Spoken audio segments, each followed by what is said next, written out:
Muy buenas noches, bienvenidos a Contexto Global de France 24. Yo soy Elena Lozano y todo lo que verá a continuación es noticia. Iniciamos. Un civil muerto dejan los bombardeos israelíes a posiciones militares sirias en las últimas horas. Los ataques ocurren después de que más temprano aviones de combate dispararan cerca del Palacio Presidencial de la capital Damasco. El gobierno de facto habla de una grave escalada contra su soberanía. Los ministros de Relaciones Exteriores del Mercosur acordaron impulsar negociaciones con países considerados como comercialmente relevantes para los Estados miembros. Desde Buenos Aires buscaron las vías para fortalecer la inserción internacional del bloque sudamericano en medio de un escenario incierto por la guerra comercial desatada por la administración Trump. Analizamos en esta emisión. Reporteros Sin Fronteras alertan sobre el dramático deterioro de las condiciones de trabajo para los periodistas en el mundo. En su último informe destaca que América Latina se enfrenta a tres grandes retos: concentración de los medios de comunicación, fragilidad de los servicios públicos de información y precariedad de las condiciones laborales.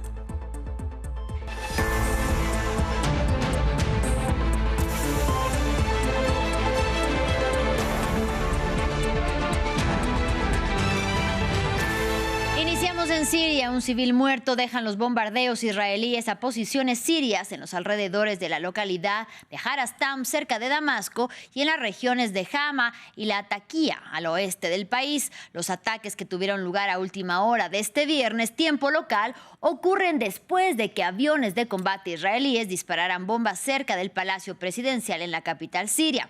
Hechos que el gobierno de facto de Ahmed al-Shara tachó como grave escalada contra su soberanía.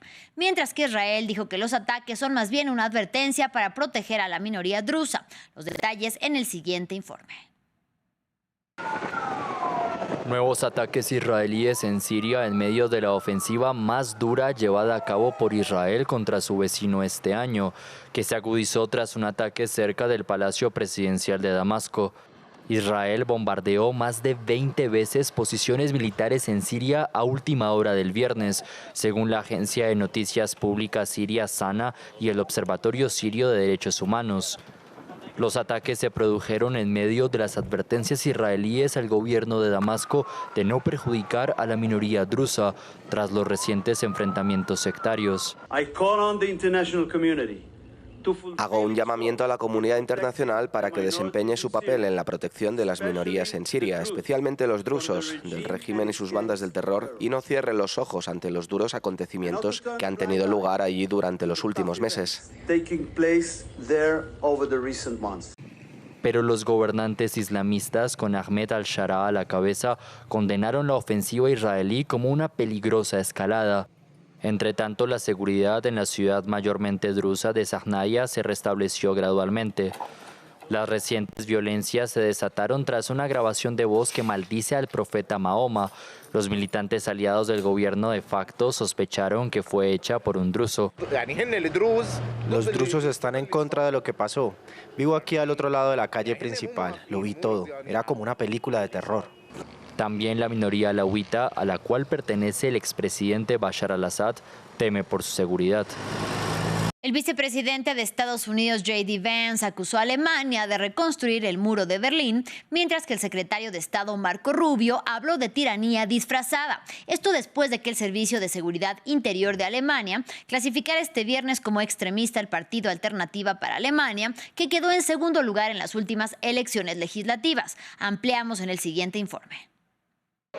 El memorando que expone la vida y milagros del partido ultraderechista Alternativa para Alemania tiene 1.100 páginas. Incluye palabras como extremismo, racismo o antimusulmán, y concluye que la formación política es un peligro para la democracia. Una recopilación cuya autoría es del servicio de espionaje alemán y que el gobierno de Olaf Scholz estudió detenidamente.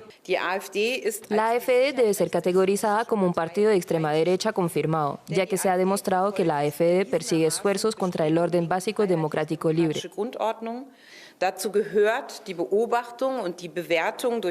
Esto incluye la observación y evaluación por parte de la Agencia de Inteligencia Nacional, como es el caso. Debemos separar siempre estos instrumentos jurídicos del necesario debate político. Un procedimiento de prohibición de partidos tiene por buenas razones obstáculos constitucionales muy elevados. No hay que descartarlo, pero debemos seguir manejándolo con mucho cuidado. En cualquier caso, no hay automatismo. Un anuncio por parte de un gobierno que deja el poder la semana que viene, en contra de una formación que se ha consolidado como la fuerza opositora más temible y que denuncia un ataque a la democracia. La decisión de hoy de la Oficina Federal para la Protección de la Constitución supone un duro golpe para la democracia alemana. En las encuestas actuales, la AfD es el partido más fuerte. Al gobierno federal solo le quedan 4 días de mandato. El servicio secreto ya ni siquiera tiene presidente y la clasificación como supuesto caso sospechoso no es legalmente vinculante. El informe lo va a heredar un futurible gobierno de coalición liderado por el conservador Friedrich Merz, quien gozará de una herramienta adicional para monitorizar a un contrincante que sigue despertando a los peores fantasmas para Alemania. Y el gobierno de Bolivia confirmó que la justicia del país restituyó la orden de captura contra el expresidente Evo Morales en el caso por presunta trata de una menor que había sido anulado esta semana por una jueza de Santa Cruz. El juez de La Paz, Juan Zabaleta, emitió este viernes una resolución que mantiene activa la disposición de aprehensión tras admitir un recurso presentado en nombre de la víctima. La defensa del exmandatario rechazó la decisión y señaló a Zabaleta como un hombre con nefastos antecedentes. En Argentina, los ministros de Relaciones Exteriores del Mercosur acordaron impulsar negociaciones con países considerados como comercialmente relevantes para los Estados miembros de este bloque.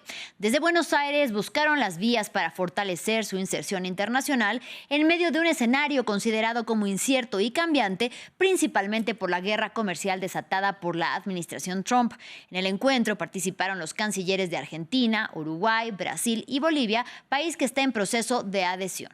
Y para hablar sobre el tema, saludo con mucho gusto a Alejandro Vanoli, quien es economista y expresidente del Banco Central de Argentina. Olvidamos también a Paraguay. Bienvenido y gracias por la comunicación. Gracias a ustedes. Buenas noches. Alejandro, para entrar en contexto, cuéntenos cómo ha impactado hasta ahora y cómo puede impactar esta guerra comercial desatada por la administración de Donald Trump en Estados Unidos a la economía de nuestros países latinoamericanos.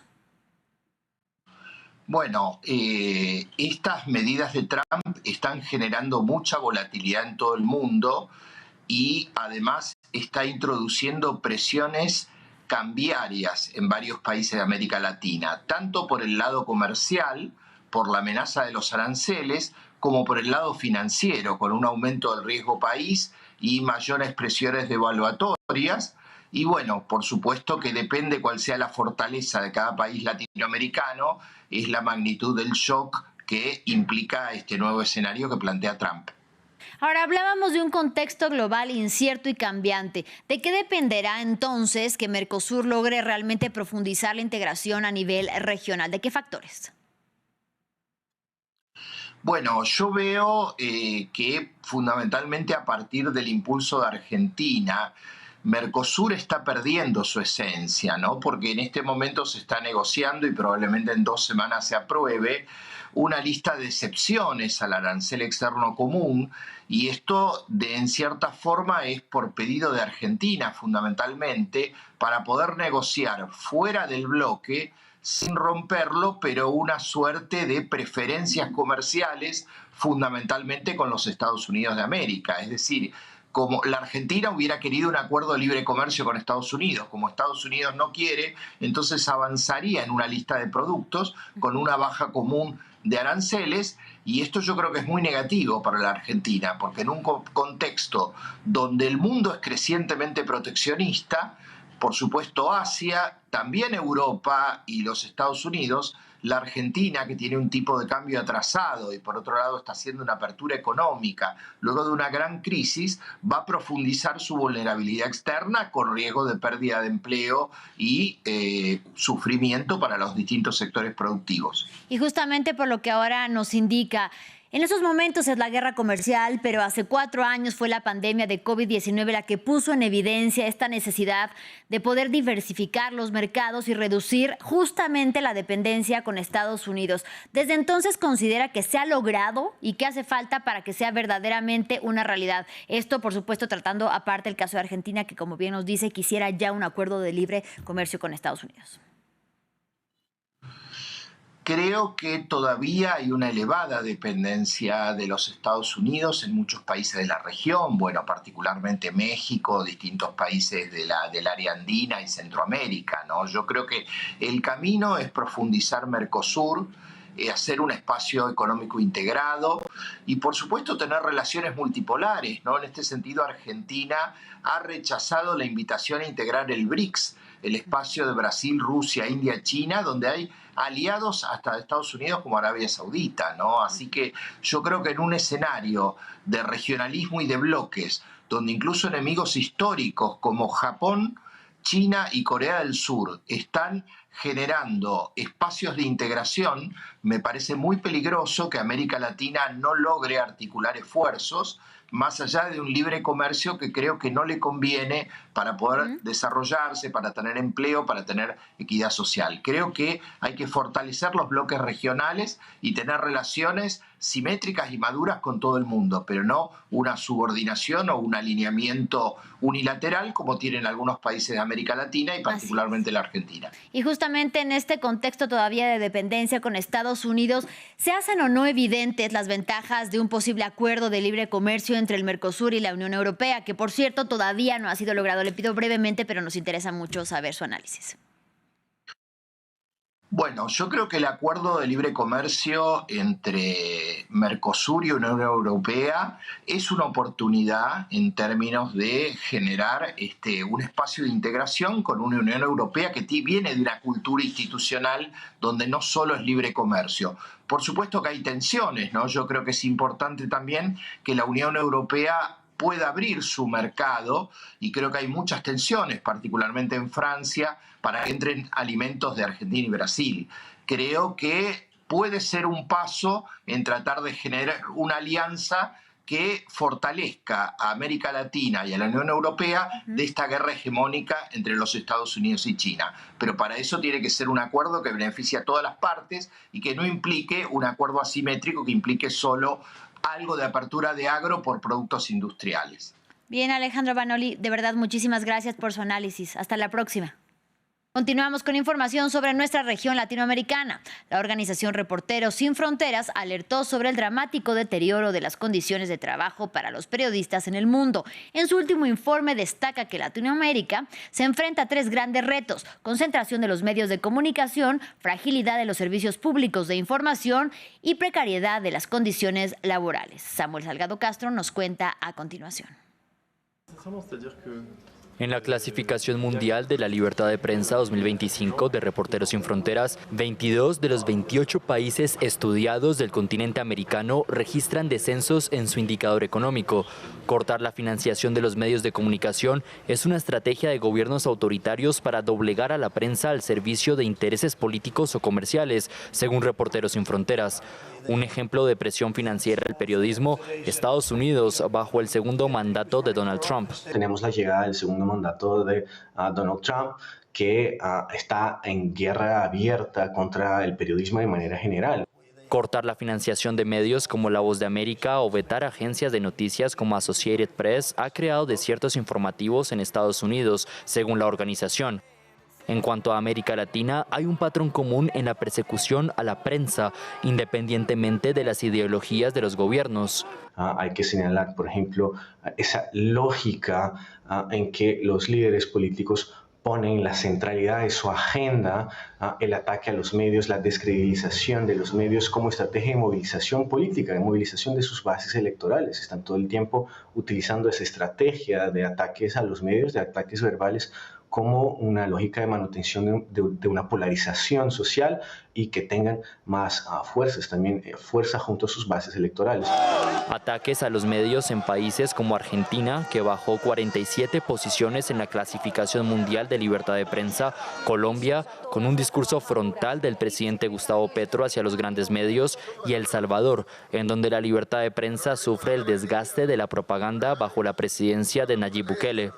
México sigue siendo el país más peligroso para realizar periodismo y Nicaragua ocupa la peor posición de la clasificación de libertad de prensa en el continente americano. Así llegamos al final de este espacio informativo, pero los invitamos a que se queden con nosotros. Ya viene Martín Bustamante y Aquí América. Hasta la próxima.